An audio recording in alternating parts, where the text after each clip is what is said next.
Queria cumprimentar o professor Frederico, que tem um sobrenome difícil, Fleischer. Queria cumprimentá-lo e, na pessoa do professor Frederico, cumprimentar toda a comunidade acadêmica da PUC de Goiás, dizer da minha alegria, da minha satisfação, da grande honra de estar aqui com vocês nessa noite. Essa noite importante para o direito, 5 de outubro, aniversário da Constituição de 1988.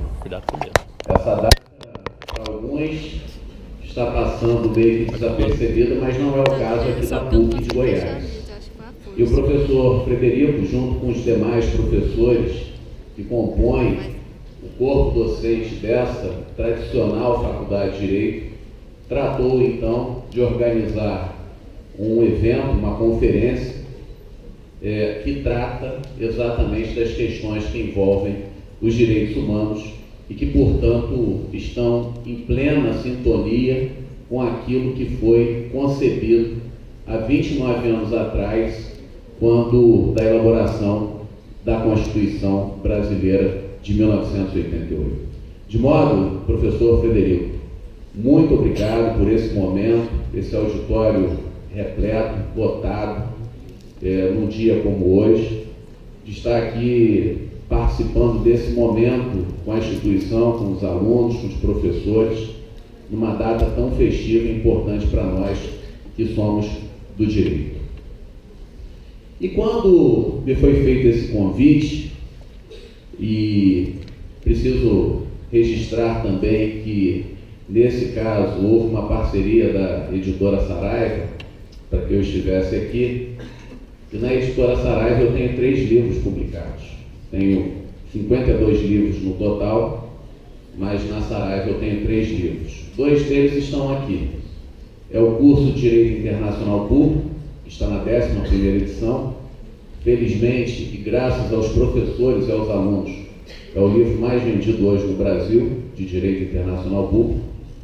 Tenho um curso de Direitos Humanos, que acabou de sair a 5ª edição, mas já esgotou, por isso que não está aqui, que também é o mais vendido no Brasil nesta temática. E tem o outro, que é o Direito Internacional de Direitos Humanos, na 2ª edição.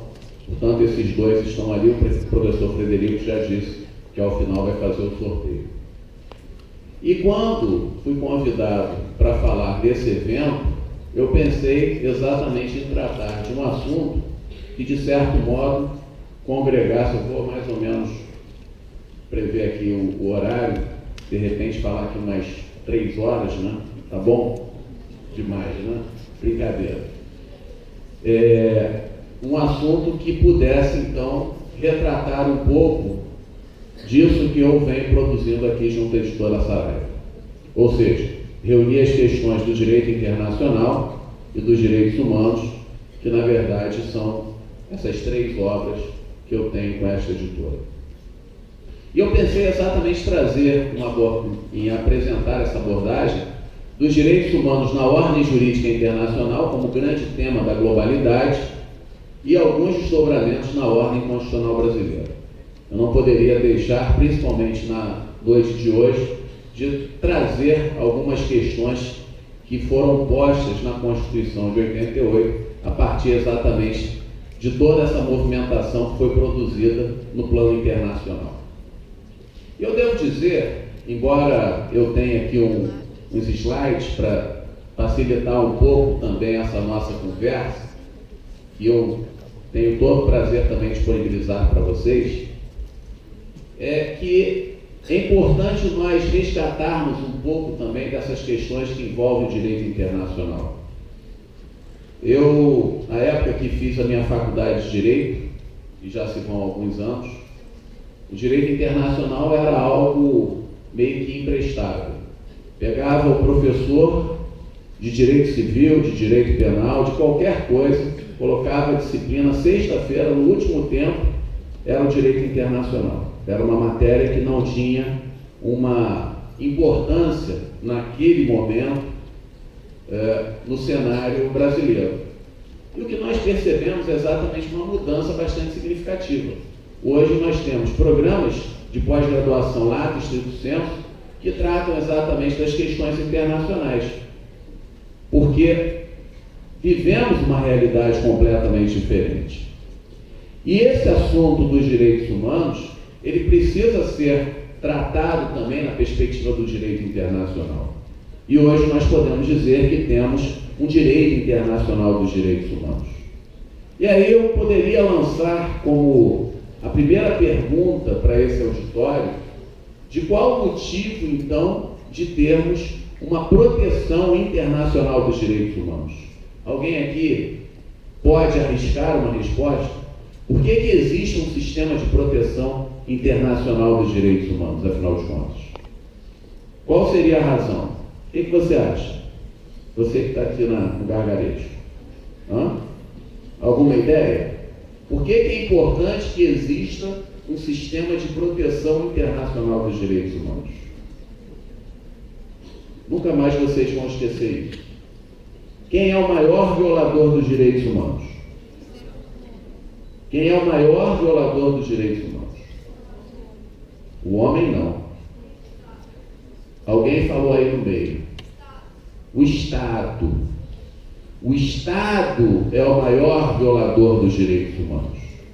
E antes de existir um sistema de proteção internacional dos direitos humanos, nós ficávamos limitados tão somente à própria compreensão, ao próprio entendimento do Estado sobre questões que envolvam direitos como esses, direitos inerentes à pessoa humana.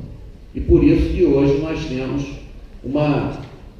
um ramo específico, uma especialidade no campo do direito internacional que trata exatamente de questões como essas.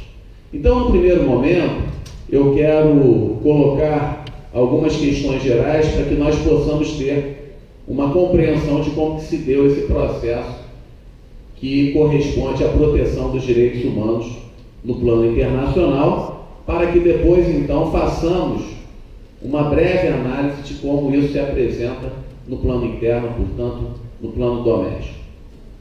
Pois bem, será que quando nós pensamos nesse mecanismo que hoje existe no sistema internacional, Amanda, onde que é aqui? Onde está? Para cá. Foi? Não. Foi.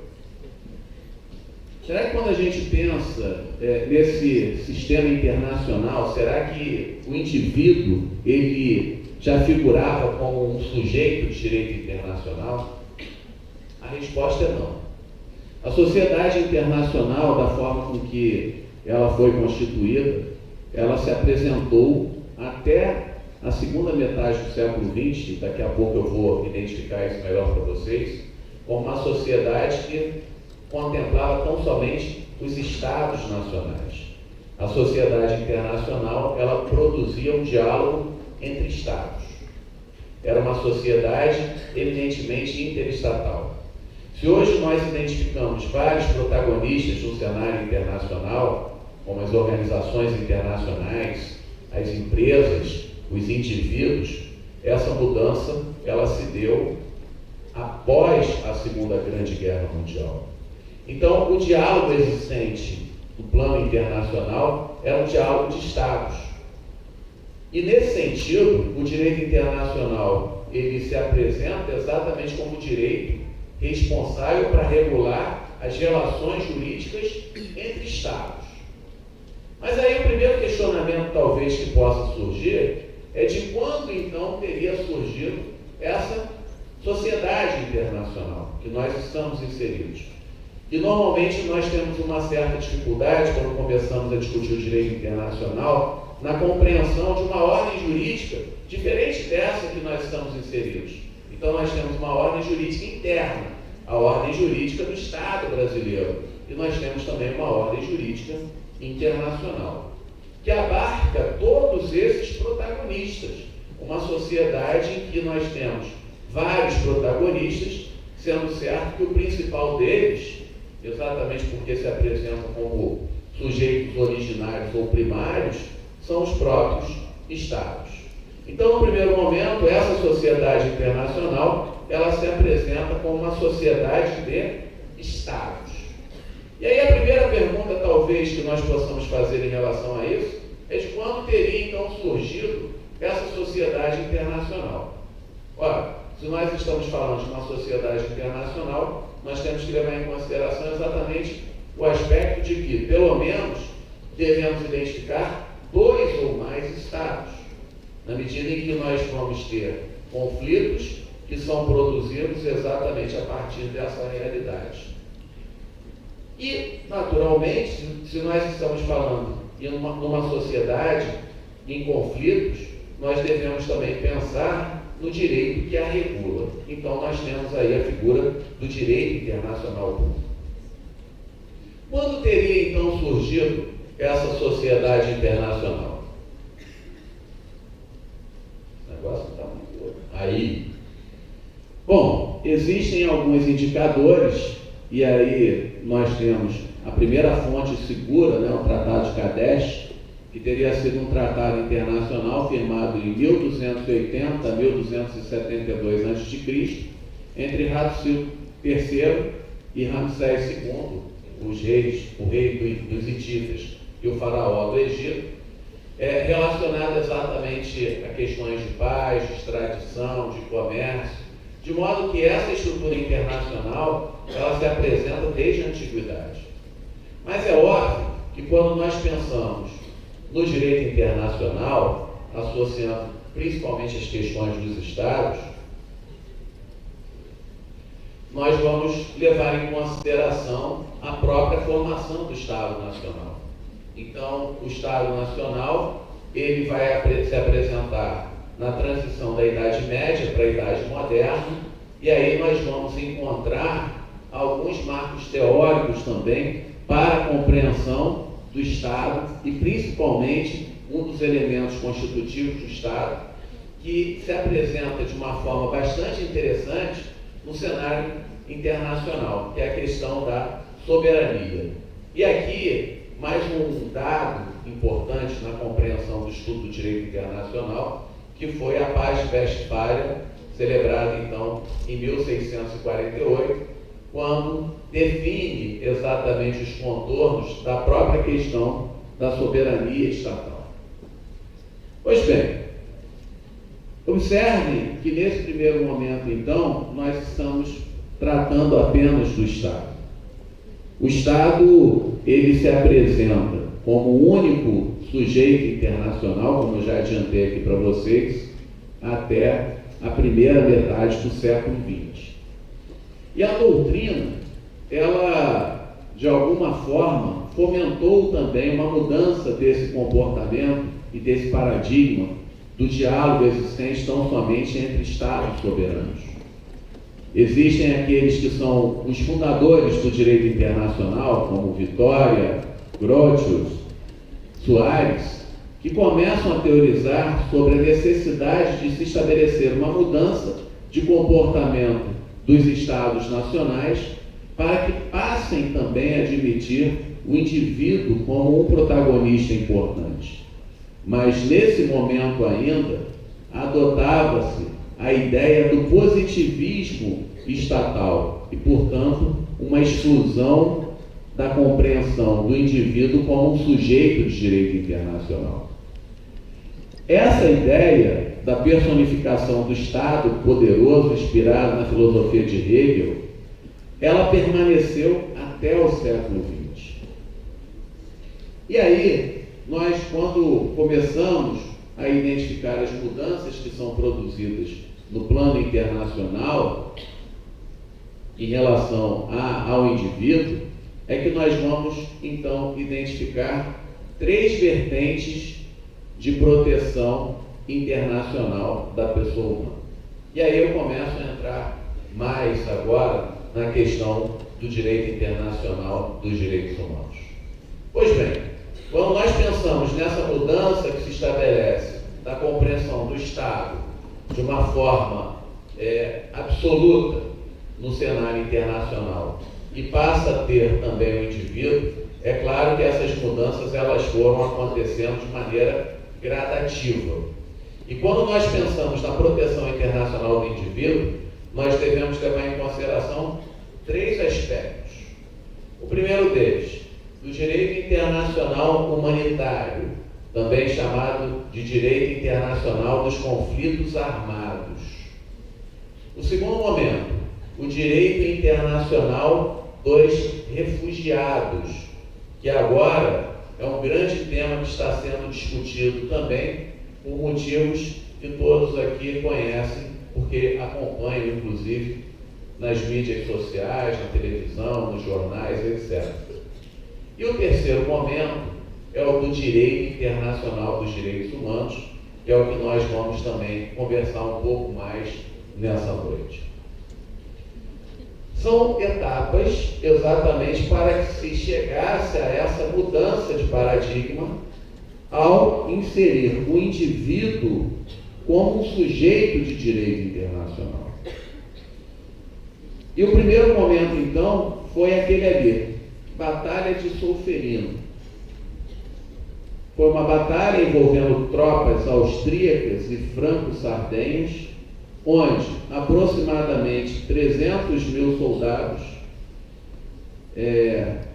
lutaram nessa batalha, com 40 mil baixas. E aconteceu uma situação muito curiosa, que um suíço chamado Henri Dunant, ele se deslocava para encontrar Napoleão, para tratar de negócios na Argélia, a construção de moinhos na Argélia, e ele acaba se deparando com um cenário de grande destruição nesse pós-batalha. Ele acaba passando no campo de batalha e se depara exatamente com uma situação de pavor, onde as pessoas estavam ali agonizando depois de um enfrentamento militar.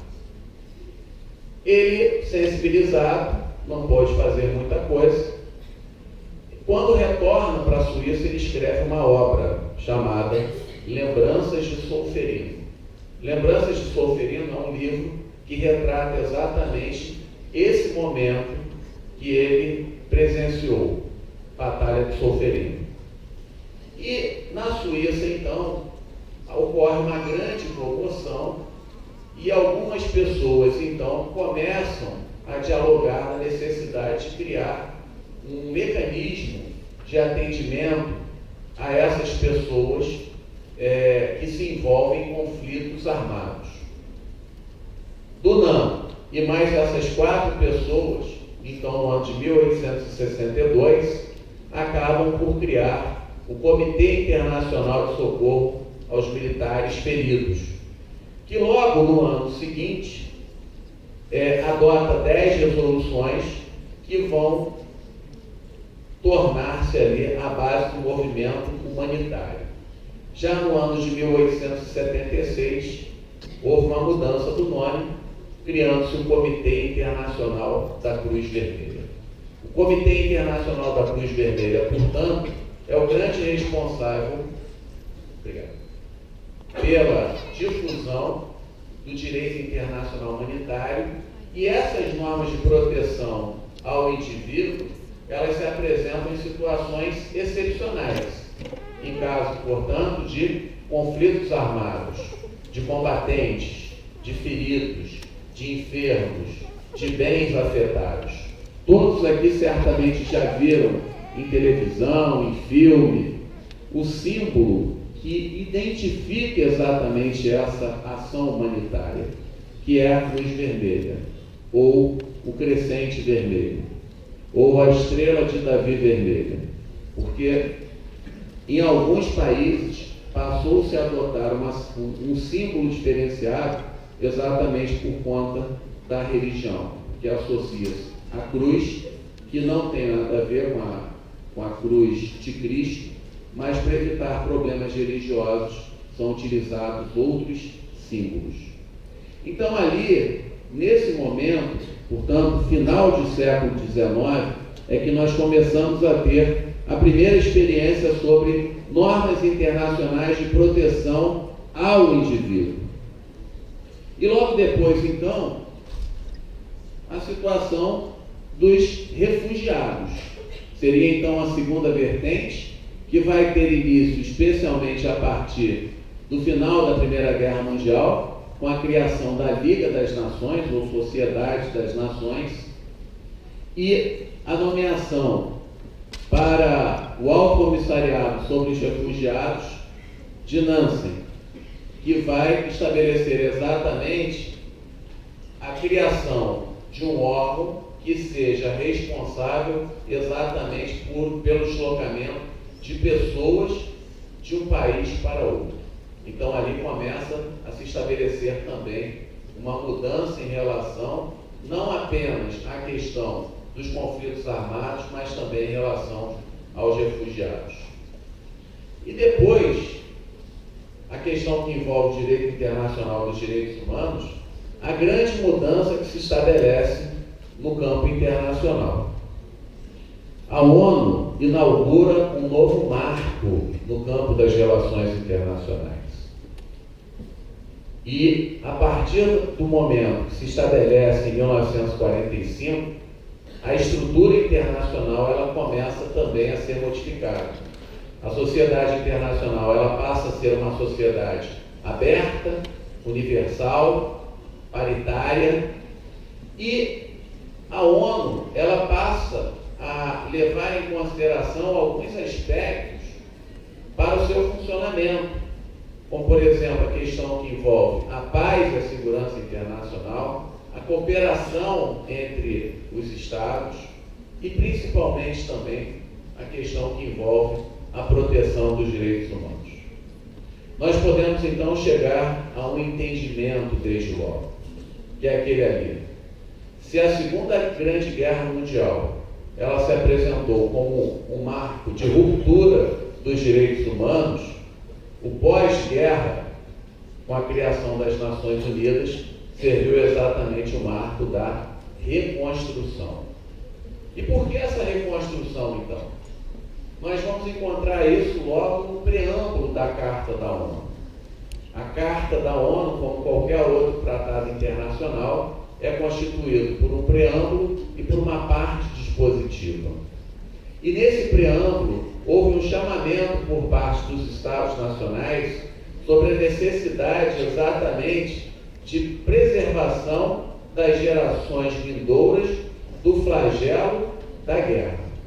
Então, em intervalo muito curto de duas guerras mundiais, a primeira iniciada em 14 e a segunda iniciada em 39, portanto, em intervalos muito curtos, muitas situações de violação de direitos humanos foram produzidas. Especialmente, mas não apenas, no curso da Segunda Grande Guerra Mundial, em relação às experiências médicas, em relação à utilização de tecidos humanos que eram empregados, inclusive, para a construção de alguns objetos, por exemplo, utilizava-se tecido humano para construir cúpula de abajur, pessoas que eram queimadas nos fornos. Então foi um período realmente muito triste e muito duro para toda a humanidade. Então, diante desse cenário, e por isso que é importante lembrar exatamente isso, que o maior violador dos direitos humanos é o próprio Estado. É que os Estados reunidos, eles, convencidos exatamente de toda essa situação refratária em relação aos direitos humanos, é que pensam em criar um sistema em que esses direitos possam ser protegidos fora dos limites dos Estados nacionais. Isso vai impactar diretamente na própria compreensão de um desses pilares principais do Estado, que é a soberania. Então, a partir desse momento, nós vamos identificar 3 marcos para a compreensão do direito internacional dos direitos humanos. São 3 fases. A primeira fase legislativa. A segunda, de promoção. E a terceira, de proteção. No que consistiu a fase legislativa? Bom, significava, então, a necessidade de criar todo um arcabouço jurídico internacional que estabelecesse exatamente quais seriam os direitos a serem tutelados. Então, não apenas a Carta de 1945, mas a Declaração de 48, os Pactos de Direitos Civis, Políticos, Econômicos, Sociais e Culturais de 1966, e depois, num processo que envolveu a própria especialização desses direitos humanos consagrados no plano internacional. Com tratados internacionais de proteção às mulheres, à discriminação racial, aos povos indígenas, à criança, enfim, criando também aquilo relacionado à proteção dos grupos vulneráveis e das minorias. Então, esse momento foi importante e ficou, então, conhecido como a fase legislativa da proteção internacional dos direitos humanos. A segunda etapa, de promoção. Como assim promoção? Bom, nós só podemos utilizar determinados instrumentos se nós conhecermos os instrumentos. A promoção consiste exatamente nisso. É um pouco daquilo que nós estamos fazendo agora aqui. Por meio, então, de palestras, conferências, publicações, artigos, jornadas. Então, nós vamos dar conhecimento de tudo aquilo que está sendo produzido para que, a partir do momento que tenhamos essa compreensão, possamos também utilizar. E depois, a questão que envolve a proteção. Então, hoje, no sistema internacional, nós podemos identificar o sistema global de proteção dos direitos humanos e o sistema regional de proteção dos direitos humanos. É mais ou menos o que eu apresento neste livro, chamado Direito Internacional dos Direitos Humanos. Aqui eu apresento as questões da proteção global e da proteção regional, onde nós identificamos o sistema europeu, o americano, o africano. E a partir daí, nós vamos levar em consideração exatamente o aspecto de que, se nós temos normas de proteção dos direitos inerentes à pessoa humana fora dos limites do Estado Nacional, é possível, então, vindicar por esses direitos no sistema internacional. Essa é uma discussão que ainda é pouco realizada nas faculdades, no plano de graduação no Brasil. Existem alguns cursos que têm uma vocação para a compreensão dos direitos humanos, que procuram até, no momento do 7º ao 10º período da prática jurídica, de trabalhar também um pouco a questão da advocacia internacional dos direitos humanos. Então, agora mesmo, e aqui eu falo para muitos alunos, um auditório aqui com 500 pessoas pelo menos, existe uma competição que está aberta, cuja final é em Washington, sobre o direito internacional dos direitos humanos. E vocês podem concorrer, vocês podem montar a equipe de vocês, fazem a análise do caso, que é divulgado, acabou de sair agora, essa semana, e aí participa de um evento internacional, podendo, inclusive, a partir da proposição que está sendo apresentada pelo time, tirar primeiro lugar numa competição que congrega universidades quase que do mundo inteiro. Depois, se alguém tiver interesse, pode falar comigo aqui no final. O professor Frederico também está circulando por aí, não estou vendo ele agora aqui no auditório. Tenho certeza também que estará pronto a orientar nesse sentido. Pois bem, então nós temos mecanismos de proteção dos direitos humanos no plano internacional. Aqui, no nosso sistema, por exemplo, nós temos a Corte Interamericana de Direitos Humanos, em que o Brasil, inclusive, já foi condenado algumas vezes nesse tribunal internacional que está aqui em São José, na Costa Rica. De modo que o direito internacional dos direitos humanos, ele se afirma com inegável vigor como um ramo autônomo da ciência jurídica contemporânea, que é dotado de uma especificidade própria. Então, nós precisamos também, e obviamente que essa pode ser uma discussão futura, apresentar os mecanismos que poderão ser utilizados para demandar junto a uma corte internacional, e notadamente na Corte Interamericana de Direitos Humanos. Então, isso é possível e o Brasil, então, reconhece essa jurisdição internacional da Corte Interamericana de Direitos Humanos. Pois bem,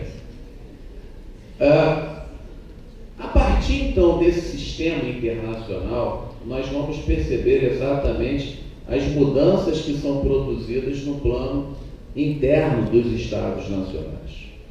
Aqui mesmo no Brasil, e aí eu saio um pouco dessa discussão para entrar um pouco no plano interno, houve uma influência bastante significativa também na Carta de 1988. Quando nós, então, analisamos a Constituição de 1988, logo no início, quando identificamos ali os princípios fundamentais que se apresentam ali do artigo 1º ao artigo 4º, nós vamos encontrar exatamente questões que foram produzidas, inseridas no texto constitucional, que surgem exatamente por esse grande movimento que se produz no plano internacional. E aí nós vamos encontrar a dignidade da pessoa humana, que as pessoas dizem a dignidade da pessoa humana é um direito fundamental. Não, a dignidade da pessoa humana, como vem expresso ali no próprio artigo 1º, é um princípio fundamental e é fundamento do Estado. Ou seja, que os direitos e garantias expressos na Constituição não excluem outros decorrentes do regime dos princípios por ela adotados ou de tratados internacionais em que a República Federativa do Brasil seja parte. Ou seja, nós temos, por força dessa previsão estampada no parágrafo 2º do artigo 5º, a possibilidade de termos incorporados na ordem jurídica brasileira novos direitos fundamentais. Nós não ficamos tão somente adstritos àqueles que foram apresentados no primeiro momento do artigo 5º ao artigo 17, seja pela ação de princípios, seja pela ação dos tratados internacionais de direitos humanos de que o Brasil seja parte. E assim, por um processo de hermenêutica constitucional, é que nós passamos a ter a compreensão de vários direitos fundamentais que se apresentam espalhados na Constituição de 1988, como, por exemplo, a questão do meio ambiente. O meio ambiente, ele se apresenta lá no artigo 225 da Constituição, mas é um direito fundamental dentro daquela categorização das dimensões de direitos de terceira dimensão. E nós não paramos aí na questão que envolve os princípios. Nós temos também direitos fundamentais que são incorporados à ordem jurídica brasileira pela ação dos tratados internacionais. Os tratados internacionais de direitos humanos de que o Brasil seja parte. Bom, e aí nós passamos a ter também aquela discussão relacionada a qual a natureza e a envergadura desses tratados internacionais de direitos humanos de que o Brasil é parte, né? Que faz parte, então, da ordem jurídica brasileira. Por conta da previsão do parágrafo 3º, que estabeleceu exatamente uma compreensão de que aqueles tratados, quando incorporados na ordem jurídica brasileira, levando em consideração o quórum qualificado de emenda constitucional de votação de 3/5 nas duas casas legislativas passariam a ter a mesma estatura que uma norma de direito fundamental. E os demais, que já tinham sido incorporados na ordem jurídica brasileira, um status supralegal. Então vejam como é que se deu e como que se dá exatamente essa inserção no plano interno brasileiro, que surge exatamente de uma discussão que se apresenta no campo internacional, notadamente com os resultados produzidos no curso da Segunda Grande Guerra Mundial e com todo o avanço que foi produzido nas Nações Unidas, repercutindo diretamente na produção normativa desse sistema internacional, até influenciar na ordem jurídica dos Estados nacionais e aqui no nosso caso da Constituição de 1988. Nós vamos perceber então que essa dignidade da pessoa humana, que se apresenta como um fundamento do Estado, como um princípio fundamental, representa vetor interpretativo, valor-fonte, que conforme inspira o ordenamento jurídico dos Estados de direito, fazendo exatamente com que nós tenhamos um alargamento da compreensão desses direitos fundamentais. Bom, e aí, pessoal, a gente começa a pensar de que maneira, e hoje eu converso muito com os colegas também de direito constitucional, tem sido bastante dificultoso em determinados momentos trabalhar com alguns campos temáticos aqui no Brasil, exatamente em razão de algumas posturas, alguns posicionamentos, algumas ações que são deflagradas envolvendo aí alguns agentes públicos, sejam eles do Legislativo, do Executivo, do Judiciário e do próprio Ministério Público. E principalmente quando nós confrontamos realidades que envolvem a proteção dos direitos humanos. Essa semana mesmo, vocês devem ter acompanhado pelos jornais, aconteceu uma coisa bárbara lá em Florianópolis, um reitor de uma das maiores universidades federais do Brasil, que é a Universidade Federal de Santa Catarina. Ele acabou sendo preso por um dia numa operação policial, uma operação da Polícia Federal, sem que tenha sido ouvido, já foi logo preso, não havia nenhum fato, pelo menos que conste até o momento, que pudesse levar a uma situação como aquela, e foi afastado da universidade, ele é reitor da Universidade Federal de Santa Catarina, e depois de alguns dias de tanta pressão, não aguentou, foi lá no 6º andar do shopping de Florianópolis, se jogou e se matou. Vocês acompanharam isso pela mídia, né? Então, hoje nós vivemos uma situação muito complicada, quando principalmente confrontamos as questões relacionadas aos direitos humanos. Lá no Rio de Janeiro, eu falava ainda há pouco com a Amanda, que está aí na recepção do evento, junto com o professor Frederico, que é a cidade, estou suspeito de falar como carioca, nascido e criado no Rio de Janeiro, mas para mim, sinceramente, é a cidade mais linda do mundo, pelo menos as que eu conheço até hoje. Mas está difícil demais.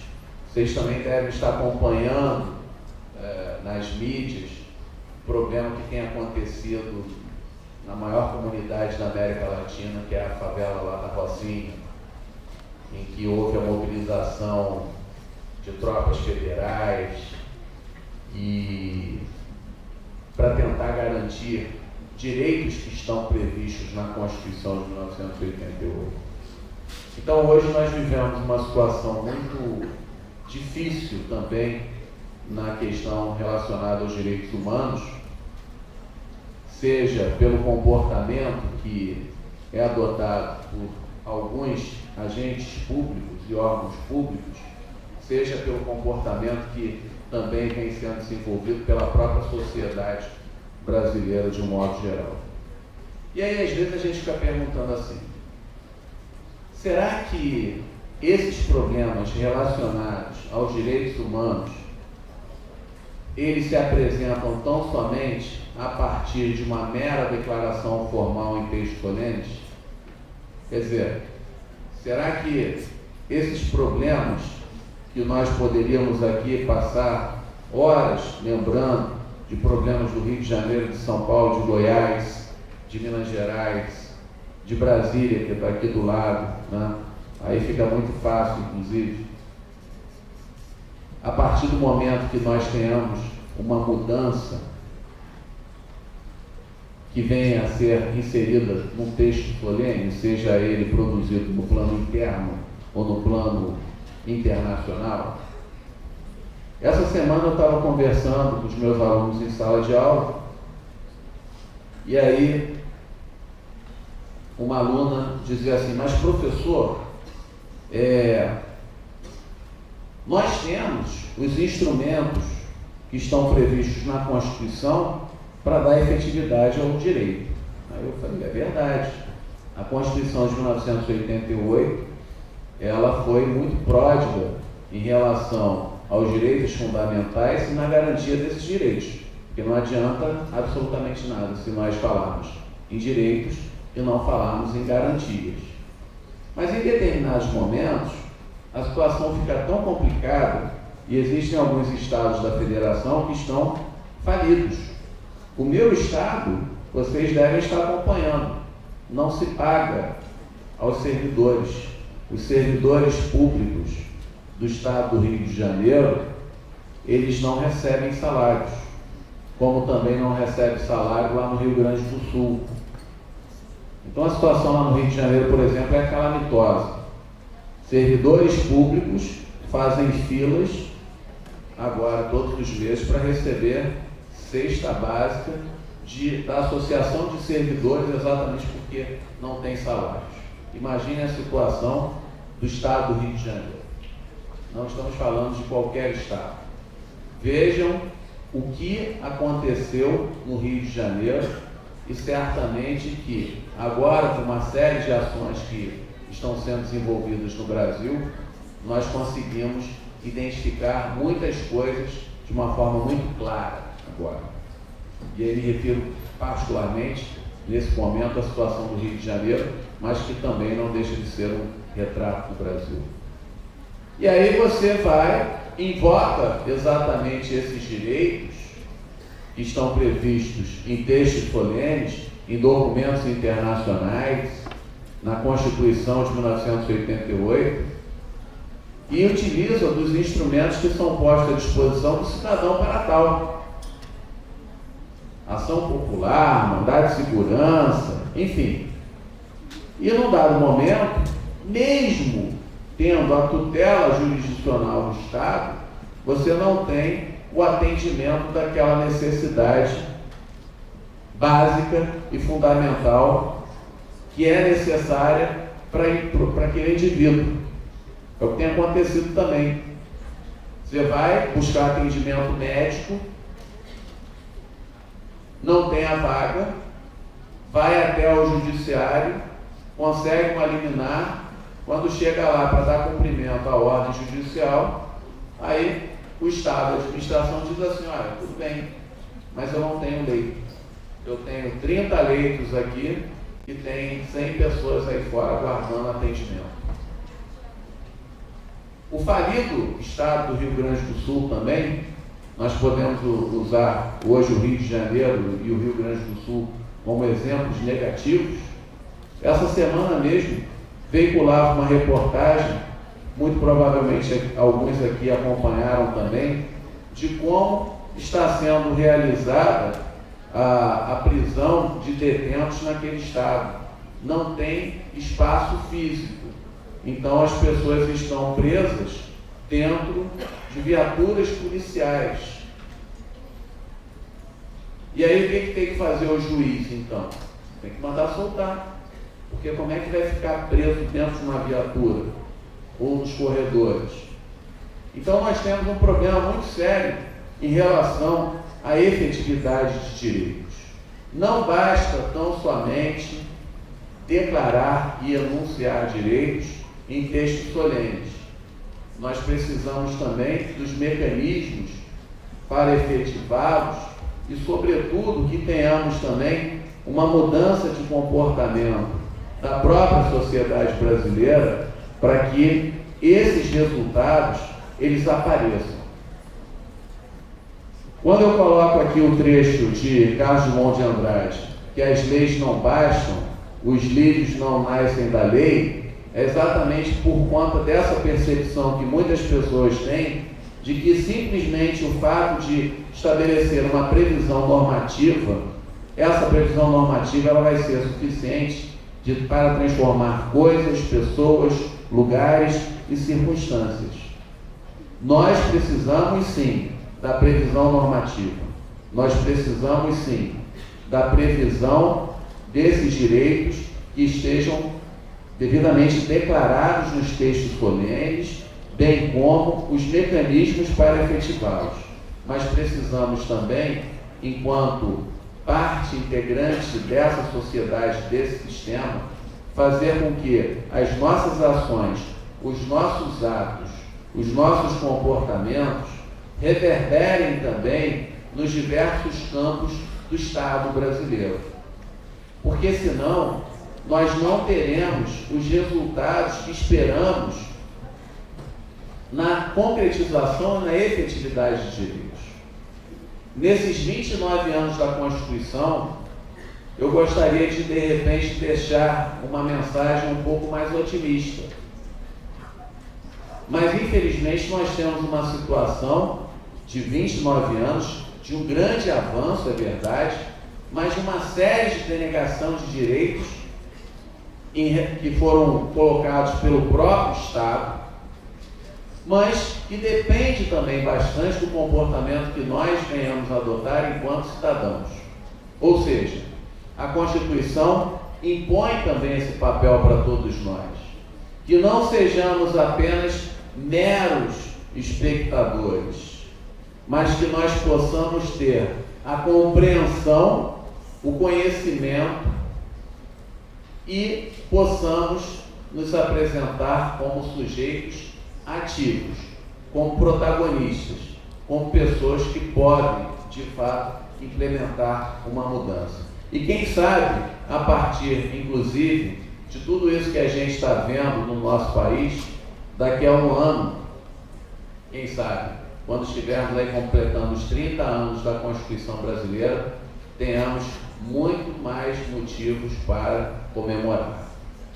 Eu quero agradecer a oportunidade de estar aqui com vocês, me coloco à disposição, dizer da minha alegria e da minha honra de ter estado aqui com vocês nessa noite.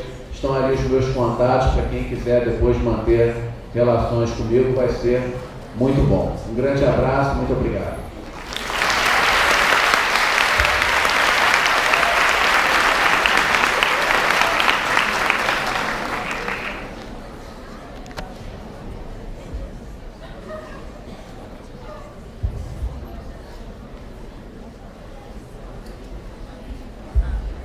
Então nós vamos abrir as perguntas. Alguém deseja fazer a primeira pergunta?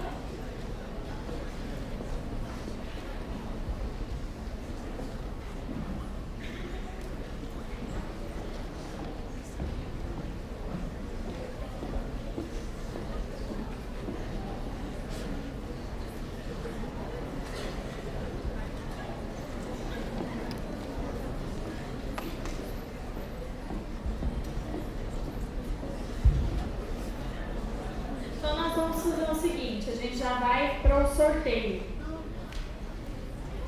Alguém? Ainda último lance? Lá em cima. Alguém pergunta? Não, só não. Desistiu. Tá.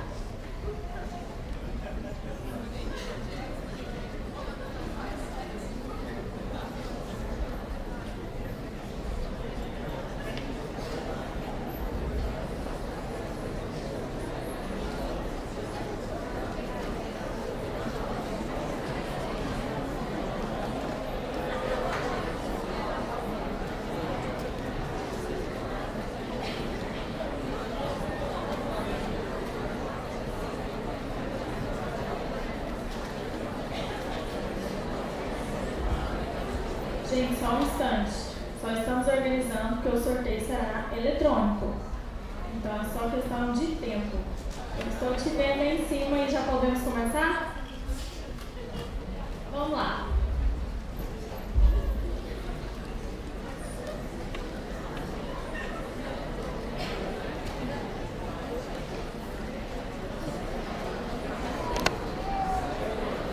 Gabriela Rodrigues. Gabriela, calma, gente. Gabriela Rodrigues, não? Ali, descer aqui, por favor. Gente, palmas para Gabriela.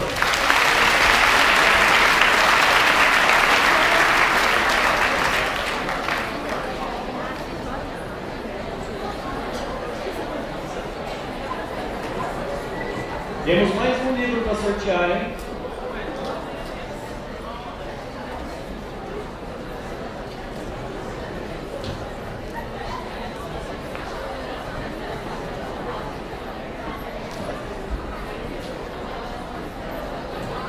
Enquanto a Gabriela desce, vamos sortear o segundo livro.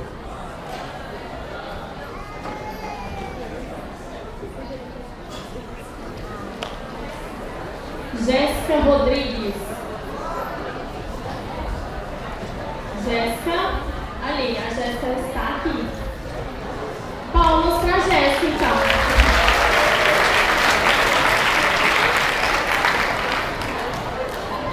Queridos, nós agradecemos